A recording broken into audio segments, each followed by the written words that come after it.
Well, I owe a lot to St Kilda Footy Club. Obviously, coming in as a 17-year-old, I was pretty raw. I didn't know a lot about life. I'd just come out of year 12. So in regards to developing me as a person, I really have appreciated that side of it. But in regards to my move, I just felt it was probably best for me as well. So I feel like I spoke to nearly everybody about it. There was a few sleepless nights where I was saying, could you just please, should I go, should I stay? What does it look like? What can we do? You know, potentially moving house and all those sort of things. But no, that was almost the most frustrating part, that no one ever told me actually what to do. I had to make that decision myself. Been in some situations that most people wouldn't have to go through, and I'm referring to incidents that happen and the media scrutiny. But I think in general, it just develops you as a person. But I think overall, if I can tick off that premiership play, I think that'd sit very comfortably and I can move into the next phase of my life happy. 3 times All-Australian, 260 games as a Sainter, and now he's a Kangaroo. That was done, Nick, in the front yard of yours at Brighton, was it? Yeah, that's my house is in the backyard. No, I wish one day, mate, hopefully. But no, it was a good little segment that they did for me, so it was nice of them. Welcome aboard.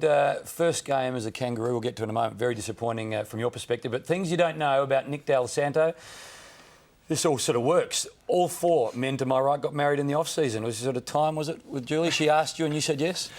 Yeah, something along those lines. We've been married for about probably 16 months. So it was last pre-season. I got married just after Nick Rewalt. But so I'm just ahead of these guys to my right. But no, still married and going really well. Insurance company during the week? Yeah, I work for an insurance company, underwriting company called Accident Health International. So that's what I do outside of football. So the working part's pretty loose, I would have thought. I don't think it's too much work going on. What actually would you do in an insurance company? That's a great question, Hammer. It's all about relationships. So we go out and we play golf with clients and we take them out for lunch, and it's all about people, which is right up my alley. Yeah. So we're doing a good job down there. Can I get a job there? 8 Gatorades is now none because you used to feel sick after 8. Yeah, I got to the point where my... literally, my guts were sort of rotting, so I started to feel a little bit sick. So I tried to stop that last year, and I feel a little bit better going to a game now. We thank Gator, obviously, for their support and sponsorship of whatever they sponsor around the world. Friday night, are you a 40-point worse team than Essendon, or did you have a shocking night? Well, I think on Friday night we deserved to lose by a lot more. Some of those key stats that we went through post the game, we were probably lucky to lose by 39 points. I'd like to think that it was a first up bad performance and we can get a lot better, because I've been there for 5 months and I've seen the way the boys go about their training and the way that we can train, the way we've played some NAB Cup games, and Friday night was just really disappointing. Take us through Friday night, Joey. It was a pretty healthy crowd, a lot of expectation around the Roos, so much uncertainty around the Bombers. Yeah, look, I think Dal summed it up. There was talk this game was going to be a contest between 2 potential top 4 teams, and Essendon had some debutants. They had Merritt, Ambrose and Gleeson play their first game, and the Roos unveiled Luke McDonald. But as we said early in the first quarter, it was all Essendon. They kicked the first 4 goals and were clearly on top, and there's Dal's first goal for the club. But for the majority of the game, Essendon really dominated the contest. There was one of BJ's 3 goals for the night. He was terrific. And as we looked at some of the numbers, as Dal mentioned, the contested possession, Essendon won by 44. They denied the Kangaroos the footy for the majority of the game and clearly outplayed the Kangaroos. And as sort of Dal mentioned, for the Kangaroos to still be sort of thereabouts in the contest going into the last quarter, I think there's plenty of upside there, because they were comprehensively beaten. Chapman kicked his 4. Led from the front with Joe Watson, and Essendon were clearly the better team on the night. Bomber, nice start for him as a coach. He was pretty relaxed, and as we said, it was Fletcher's milestone game, and it was pretty much of a one-way contest. But the 3 things I learned from the game is once again these so-called off-field distractions haven't impacted Essendon. They did it last year and they've continued on this year.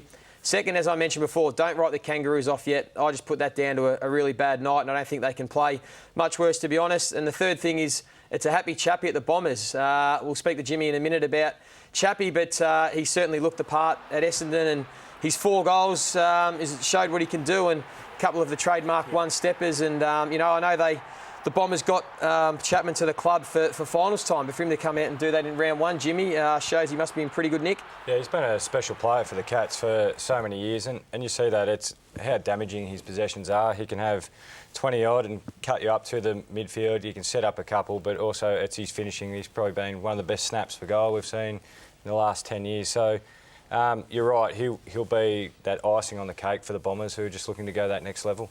Dal, I watched the game Friday night and I couldn't believe that you guys didn't put more time and effort into Joe Watson. He ended up with 38 possessions, but I think in the first quarter he had about 16. Can you tell us who was playing on him and if you had a plan? Good question, Brownie. Well, I wonder why you're asking me that. Yeah, we've spoken about Joe for about 5 months leading into this game, but we basically how good he is. yeah, just how good his off-season's been. But, I mean, throughout the game, we obviously didn't have a designated tag, but we had multiple guys that had to play on him, and I was one of those guys along with a couple of others, and to be honest, we just didn't execute. As simple as that is. You can speak about it for 5 months, we can come into the game with a lot of plans, but if you don't perform on that night, which we didn't, and I didn't, then you get 38 possessions against you. So, I mean, he's a quality player anyway, there's no doubt about that, but it was probably just a shame the way we went about it more than anything. Joe Danaher, scary prospect, over 200 centimetres tall, and we saw how brave he was too. He went back with the flight, took a big pluck.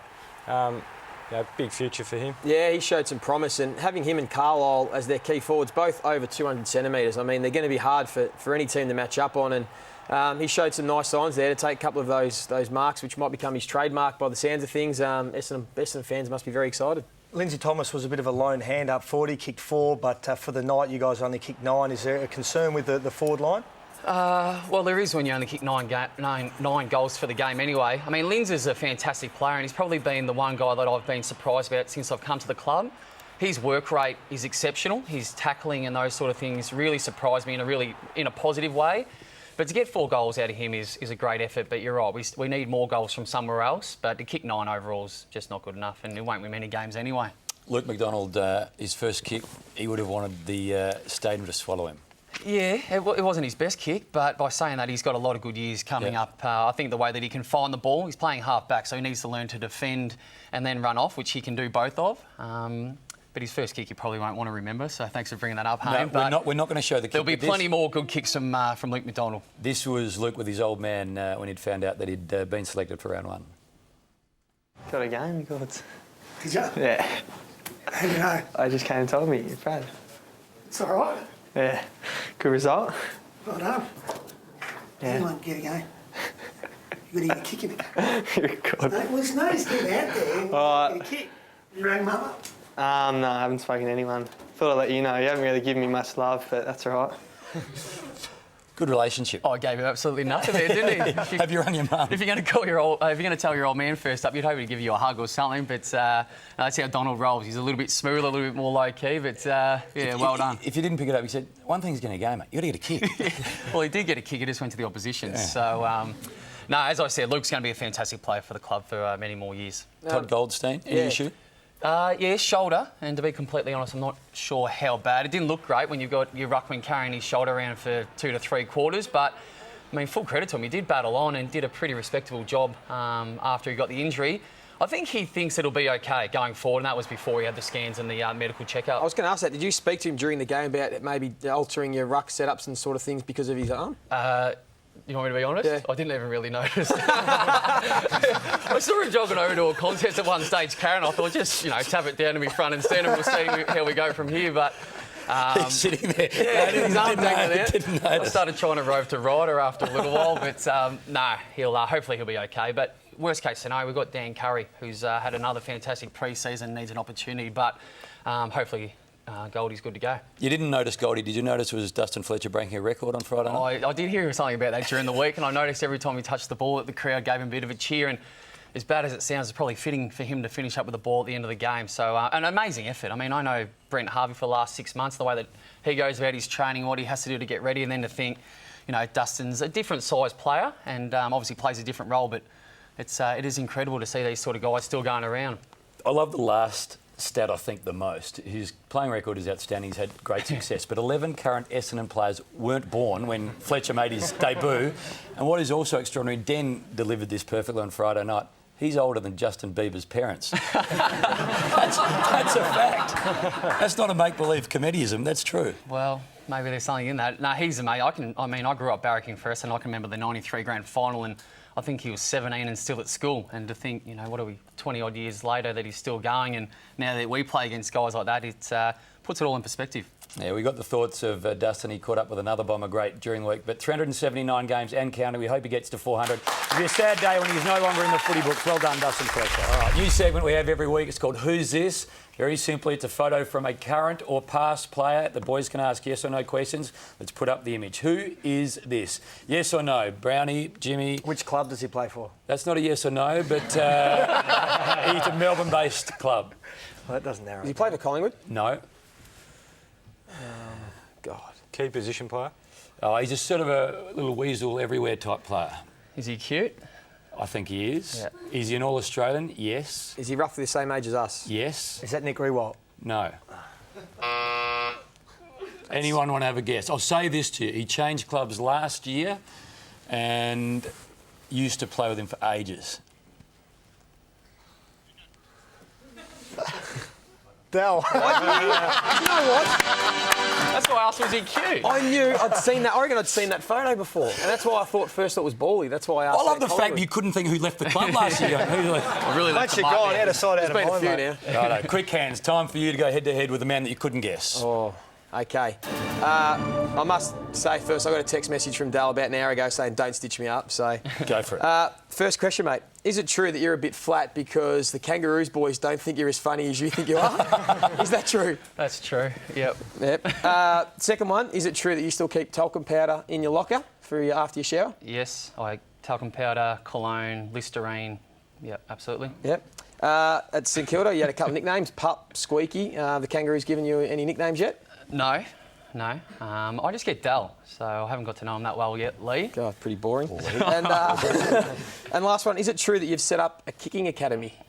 Yes, that is true. It's called NDS Kicking Academy, and it's basically a consulting kicking school for all different ages. And I'm obviously a little bit restricted with my time at the moment, but post-football it's something that I'd like to continue, that I feel like I can give something back to the game and hopefully have a little bit of a business. So who have you employed to teach the kicking?